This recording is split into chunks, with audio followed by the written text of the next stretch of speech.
he says a lot of things which I flatly disagree with. And that is really, really interesting and important.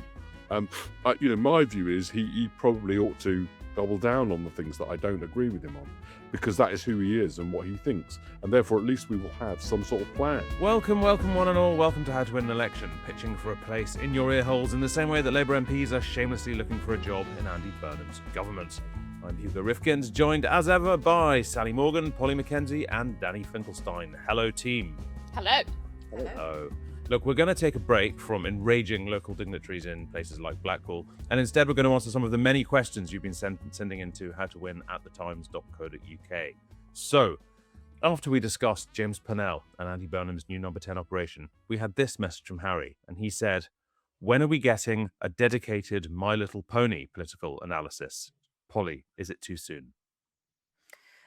Well, he hasn't really appointed anyone except for James Purnell. Who is, in a My Little Pony context? The My Little Pony context, for those who haven't memorized everything, was an article I wrote last year around the concept from My Little Pony that friendship is magic. That really what you need is people with different skills who are willing to collaborate. And then when they come together, harnessing those skills, which might be comms or farming apples, depending on whether you're a pony or a politico, that's when you can actually achieve things. So what does the team need to look like is a really important question. You've got Andy Burnham, who's got, a lot of charisma. He's got a lot of northerniness. He's got a strong commitment to buses, a whole range of different things. He needs to then think about his weaknesses. And the first thing you should do as a leader is hire for your deficit. So he's hired James Purnell, who is somebody they've been friends for a really long time. They're both very good at football, but also James is good at some things that Andy hasn't got involved in. So James was DWP secretary. Andy was NHS secretary. That's a good capability.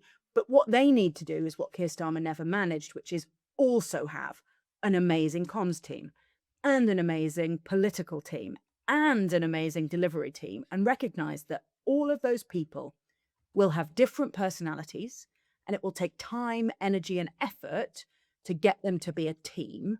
Final point is that loyalty to other members of the team is as important as loyalty upwards to the Prime Minister, because that's how you get things done when you're not briefing against each other all the time.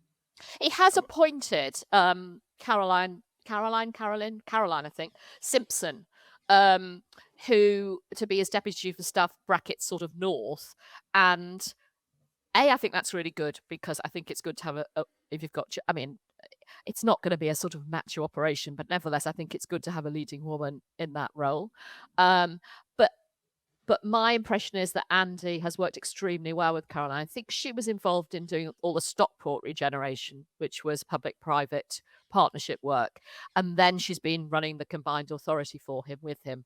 And I just think it's been a very good working relationship. So I think when you know you've got a working relationship that works, it's really sensible to take that forward. Polly's introduced something that's, I think, very important in consideration of politics, because people don't realise that it exists, which is particularly in those internal teams of advisors, there's a lot of friendship.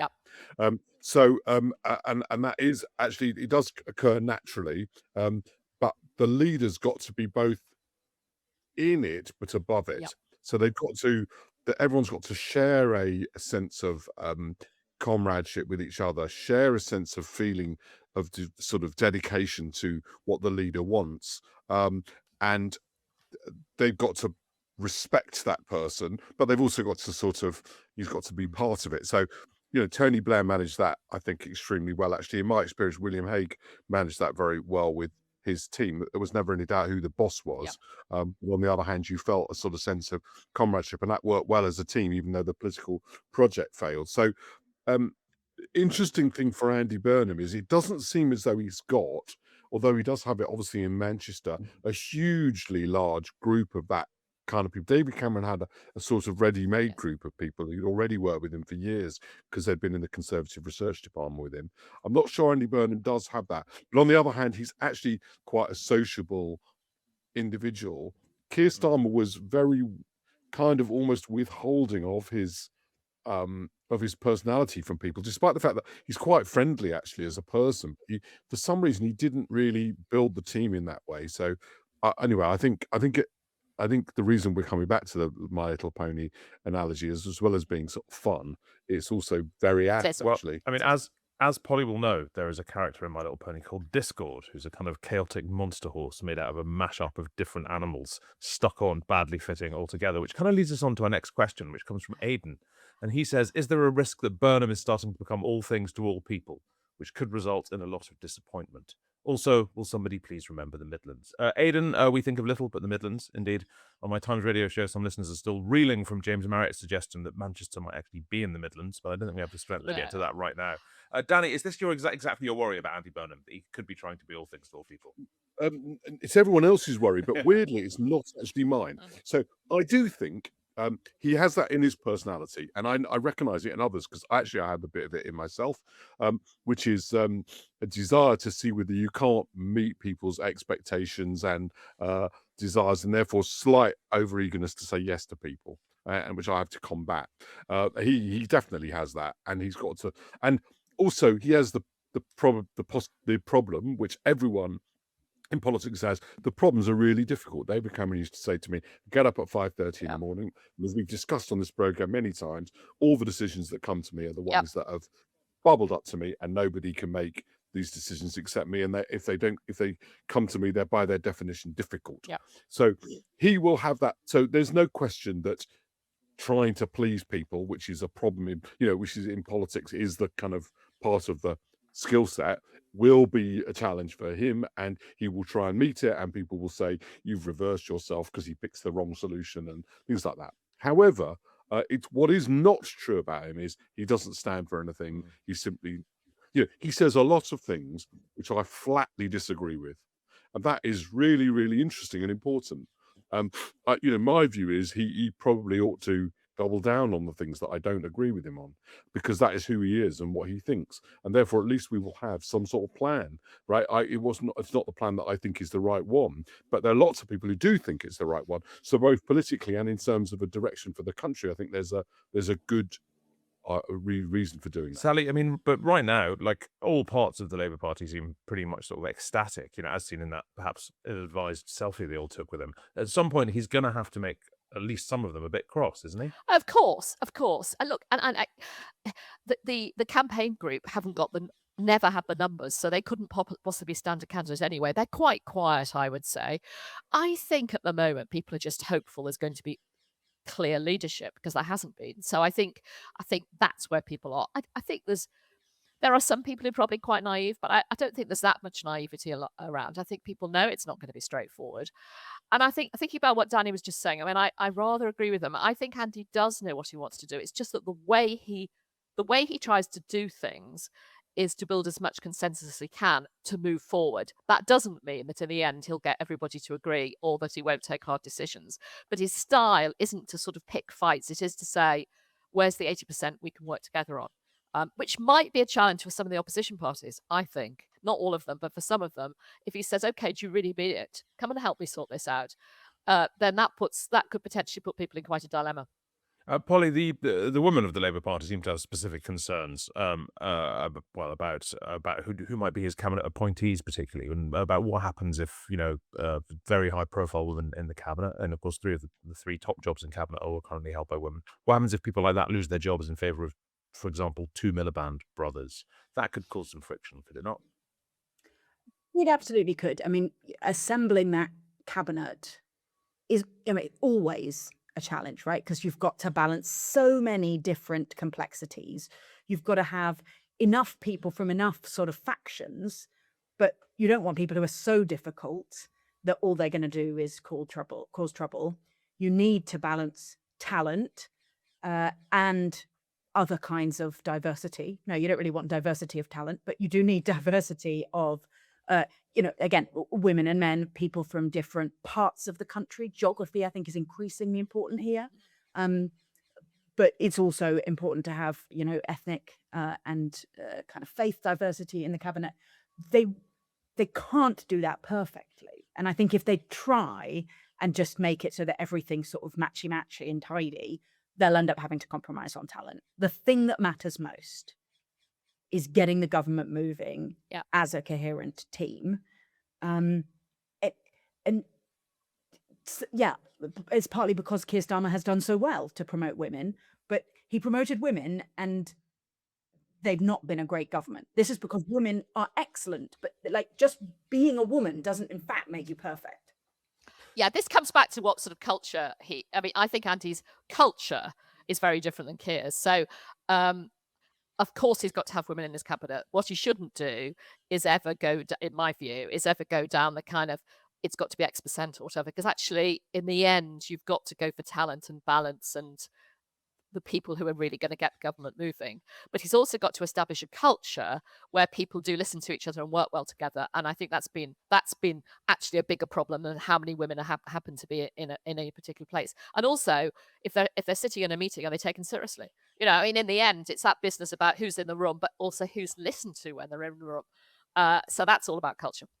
Danny, Burnham seems to get a bit cross about questions about who's going to be in his cabinet, regarding it as a bit sort of petty and irrelevant and a media obsession. But it's not that, is it? It's vital. It's everything. Yeah, it's very important, but he can't answer those questions now. So I suppose he's a sort of, I actually saw him being asked that question, didn't seem to be, unduly irritated. But I think, there's one of those questions in politics where journalists ask it, and we're right to ask it, but then he can't possibly answer it. So I had a friend once who said that when he got a job at the BBC, one of his jobs was to shout, "Are you going to resign?" at people. Oh, yes.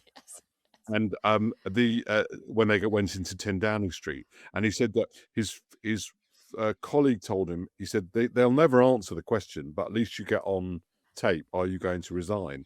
And there's a little bit of an element of that. He said that in the time, the only person who ever resigned was him and his colleague, actually.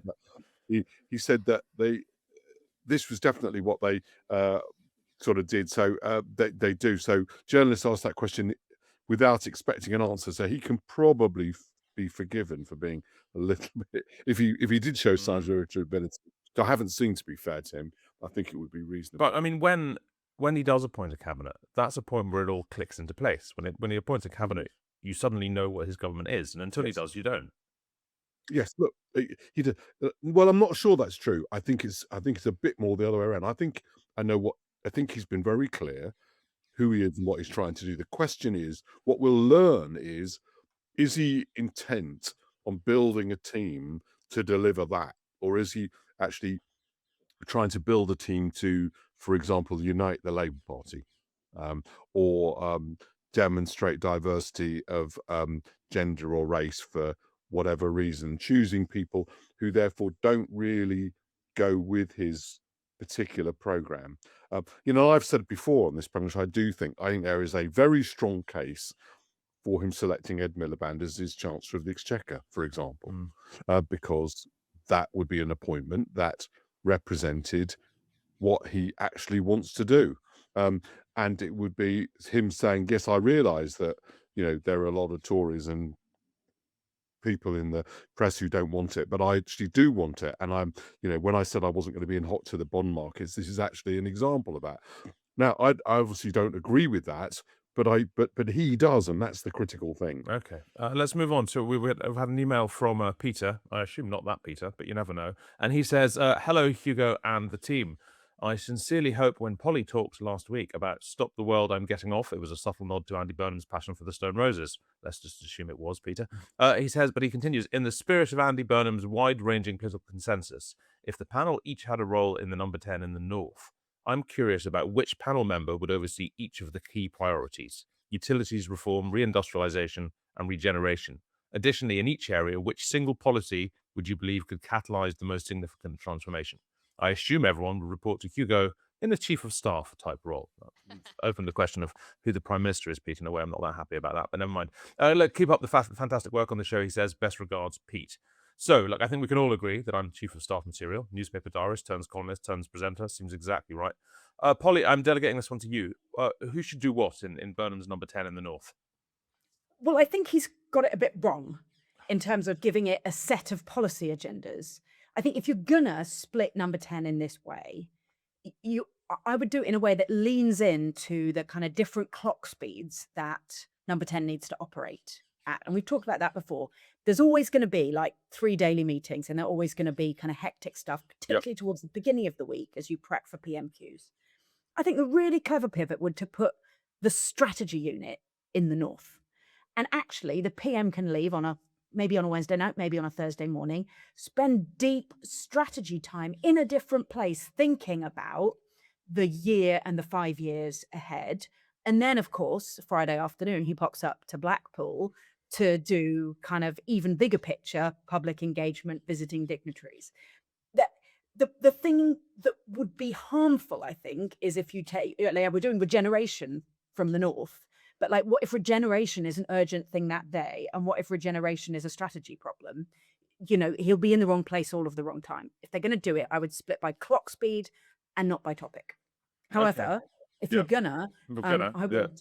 What were the topics again? Regeneration. We have got utilities reform, reindustrialization, and regeneration. Who wants what? No, I'd be hopeless at any of them. I mean, I just don't. I mean, I'm not a policy person. You need some really brilliant policy person. I would want to do a bit of all of those, because I'd want to be the kind of convening, bringing stakeholders in, doing the politics, building a consensus. Sounds like you're fishing for my job, Sally. Oh, that's not the chief of staff's job. No, that's the political director job. No, that's not chief of staff. Because I don't think, because at the end there are. I hope what he does, I have no idea, on any of those policy areas, he needs policy leads, but he must go outside the existing tribe, if you like, because that's the only way you'll get new ideas and change. Danny, what about you? Do you want either of those? No, any of those? The one that would be most interested in, and therefore most engaged with, would be regeneration.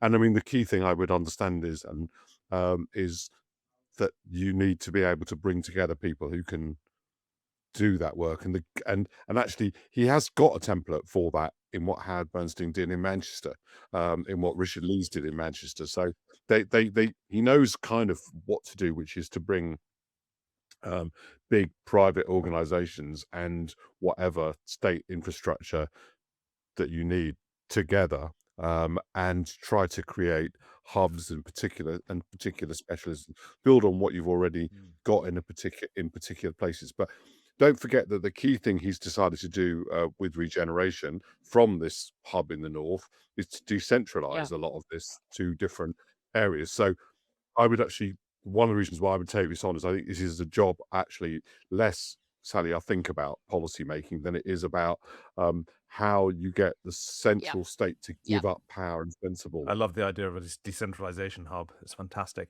So we're agreed. Danny's doing regeneration. Sally's in charge of political direction, and Polly's just going to do all the rest. That's fine. Are you all going to move to Manchester, or are you going to commute? Because of course this does matter. Because if you just have London people getting the train up every day and getting the train back again every day, you haven't really made any difference, have you? I have still got a lot of relatives in the Northwest. Right. So whether I'd actually move or whether I'd say, can I stay with you, Wednesday and Thursday nights, I'm not sure. Okay. What we need to do is make it possible to commute. Well, not on a Vanti. This is the reason why I, for all that it baffles me that we've ended up it costing so much money, why I supported the concept of faster rail network to Manchester. I think it would have made a big difference. Well, look, in a moment, we're going to be asking if the military have managed to seize control of the narrative over defence spending, not by using guns, and is Andy Burnham ready if we see a Tory comeback by 2029? Welcome back to How to Win an Election with me, Hugo Rifkind, and Sally, Polly, and Danny. We're answering your questions. We've had this one from Tom in East Sussex. Hello, I have a question for the brilliant How to Win an Election team. Thanks, Tom. He says a lot of the conversation around defence spending seems to be driven by former generals telling the media that the government isn't spending enough money on the military. These people obviously have a lot of military experience, but are we allowing them to control the narrative too easily? What do they know about the needs of education, health, etc.? Why don't former head teachers or hospital bosses get the same hearing? Thank you, Tom in East Sussex. Sally? They always control it. They always do this.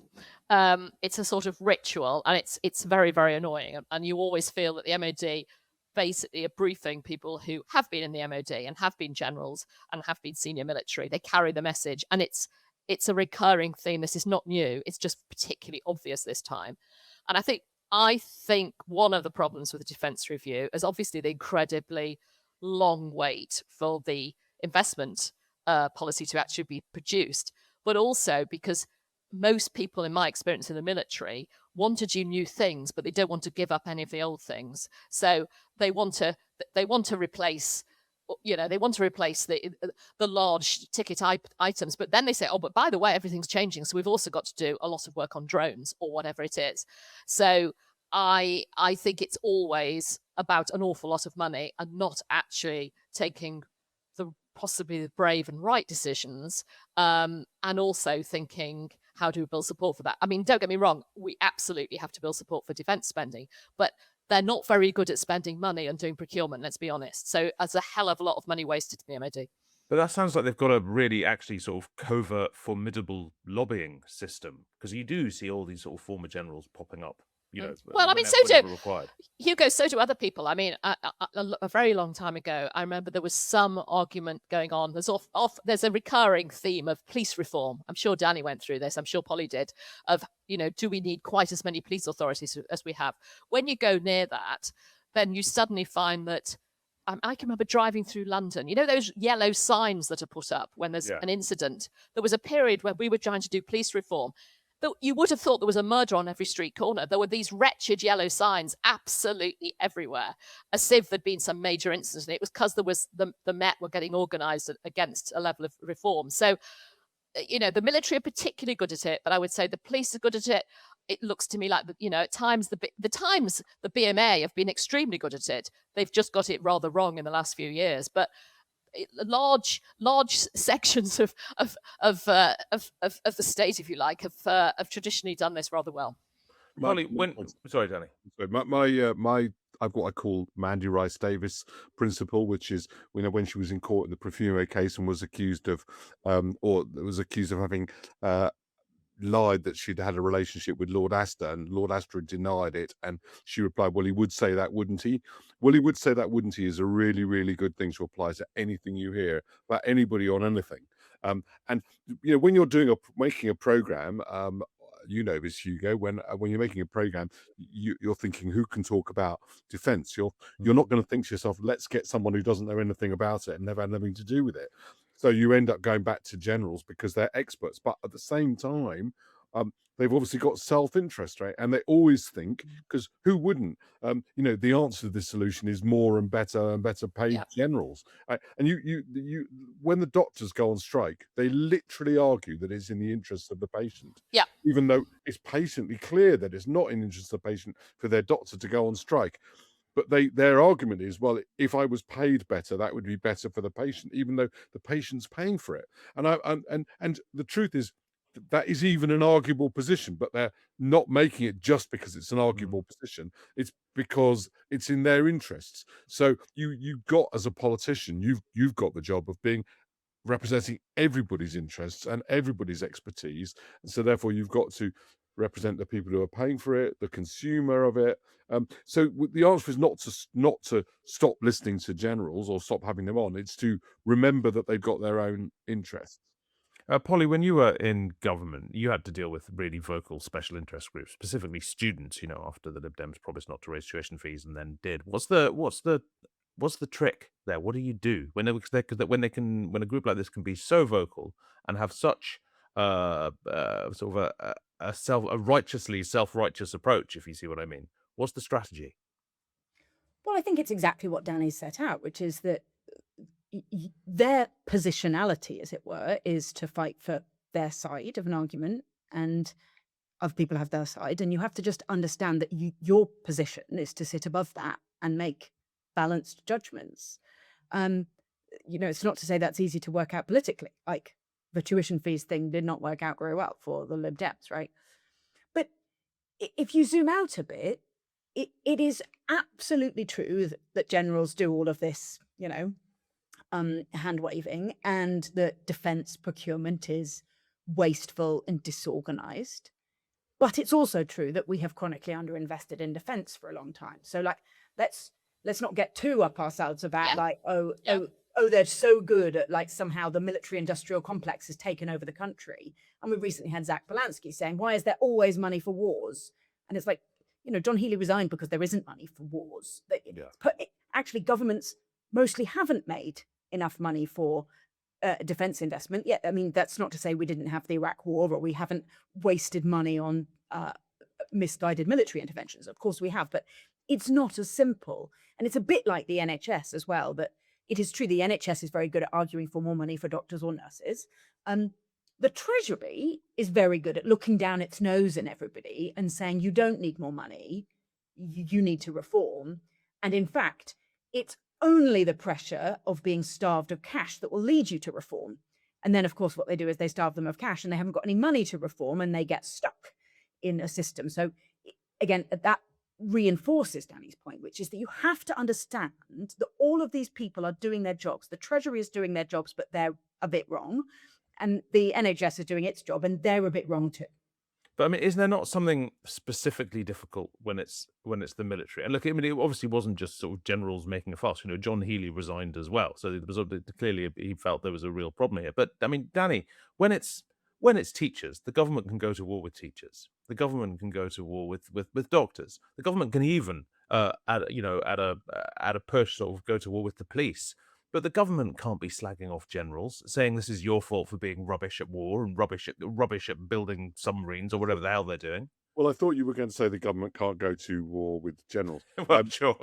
But the yes and no. I mean, military historians will know this much better than I do. But my sort of recollection of history is constant conflict between politicians and generals. And indeed, one of the things that really interested me is those people in the Conservative shadow cabinet when I was working as with the shadow cabinet, who were who had most military experience, were always the ones that were most against any military engagement. They were always in favour of building up the military, but also against the military engagement. Which in that particular case was in Serbia and Kosovo when I was doing that. And so you just have to be able to listen to what they're saying, gain from their expertise, accept that actually, their interests and what they think in the welfare of the forces and all that is a factor in your consideration, but just it's not the only consideration. Financial considerations, diplomatic considerations, matters of national leadership are also critical. I also think, Hugo, that there's maybe it's changed, but I used to think it was much easier for a Labour government to actually reform the NHS and to an extent education, but certainly the NHS, than to reform the MOD. And I thought it was easier, in fact, for the Conservatives to sort of take on the MOD than and particularly the wider military than it was for them to really do very much with the NHS. So I think there's a bit of that as well from my point of view. Well, look, speaking of the Conservatives, let's finish with this, which isn't a question as such, but there's an interesting post on X from Paul Ovenden, former Director of Political Strategy for Keir Starmer. And he writes, really good, hopeful speech by Andy Burnham that does what all good Labour speeches do, pitch left-wing political economy as a simple common sense in pursuit of a simple common good. I wonder about the political context. To my mind, a Tory comeback by 2029 is now very likely. But Labour are understandably refocused on current polls and results. Always difficult to take a leap of faith when in frontline of politics, but in my opinion, the coming challenge is a rival common sense argument, a sort of familiar Thatcher-Osborne politics, but updated for the modern context. Reform faltering, Badenoch doing well, and clear space for a fairly classic Tory message. Danny, do we think he's right, that what Andy Burnham looks like he's going to do really opens up a space that the Tories can just inhabit and dominate? It might do. Look, Reform have got a pretty solid demographic, right? So it's if someone talks to you and they tell you their history and their sort of basic politics, and you look at their age and where they come in the country, you can tell whether that might be a Reform voter, a bit like you used to be able to do that, going around doors and watching what kind of doorbells and doors people have, and that is a feature of something solid. And I don't think it's just going to go away. And the question really is whether or not that element of the Reform vote that is tactical, which just is what basically wants a right-wing government and sees Reform, thinks the Tories are finished, will stick with Reform or not. And that's about momentum and definitely about Nigel Farage. and whether people trust him and him. So we'll have to see. I think Andy Burnham will make it more likely that that momentum will seep away from reform, just a bit more likely. He'll do it better than Keir Starmer. He's going to close down some of the space because he's so, we've talked about this before, because of the kind of blanket special advisor in him. So as a result, it's slightly changed the chances that the Tories will assert themselves. So Paul is a very good strategist himself. He's correct about that. But just to drill a little deeper into that, Danny, are you basically saying that if reform stays strong, then the Tories are not going to occupy that centre ground because they're still going to be fighting reform? I Whereas think if reform doesn't, it frees them up. What I'm saying is, don't underestimate the solidity of reform and people's deep disillusion about the Conservative brand. It's very difficult for Kemi Badenoch to overcome it. I think it's possible because they're actually quite close. It's only a few percentage points between 4, 6. That's not an unbridgeable gap. But it's just saying, when you're thinking about what might happen, this might happen, because lots of things might happen. And I think Andy Burnham does increase the chances of it happening somewhat. But let's dismiss the solidity of that reform demographic and the fact that reform have so far been quite adept at solidifying that themselves. Polly, you were nodding. Yeah, I think that's right. Kemi Badenoch still faces this challenge between going after the reform voters. And I think that's lots of her political instinct is in that direction. She does like making a common sense type structure argument. Paul's right about that. But she's not interested in kind of the, I guess, liberal economics of, say, rejoining the European Union or kind of social liberalism. Actually, there's a lot more comfort coming from, a sort of more conventional social conservatism type model, which is, part of what Cameron and Osborne moved away from as a way of kind of crafting sort of modernity as common sense. So I think she's just got a huge battle on her hands, and we shouldn't forget the Liberal Democrats, though they do sometimes make it easy for us, is actually if Burnham kind of starts to pull in some green votes and opens up space in the centre, yes, he probably will cannibalise some Lib Dem votes, but he might also, particularly in the southeast, open up a clearer and more distinctive position for the Liberal Democrats. And there, if reform remains a threat, one of the things we know about reform is not to do them down as a political force, but they also do unite their enemies, as they have done in the last couple of by-elections. And so whilst that won't be a factor everywhere, it won't mean they don't make progress. There will be more tactical voting, I think, if reform are strong, and that makes it harder for Kemi. Sally, last word on what this means for the Conservatives to you. I think it's too early yet to see. I mean, I think Danny's right. Reform is still pretty focused around Nigel Farage, and he is now looking like much more shaky territory for them. So I think we've got to watch that space. I also think Kemi, I think there is a potential space, but I'm not sure it's completely where her comfort zone is, and that's a problem for the Tories. And I think she also could find it quite difficult if Burnham actually says, "I want to do X, I want to do this big reform. Now, I really want to get you all around the table." That's hard for her. She's either got to choose to be around the table, or she's got to stand back and say it's not serious.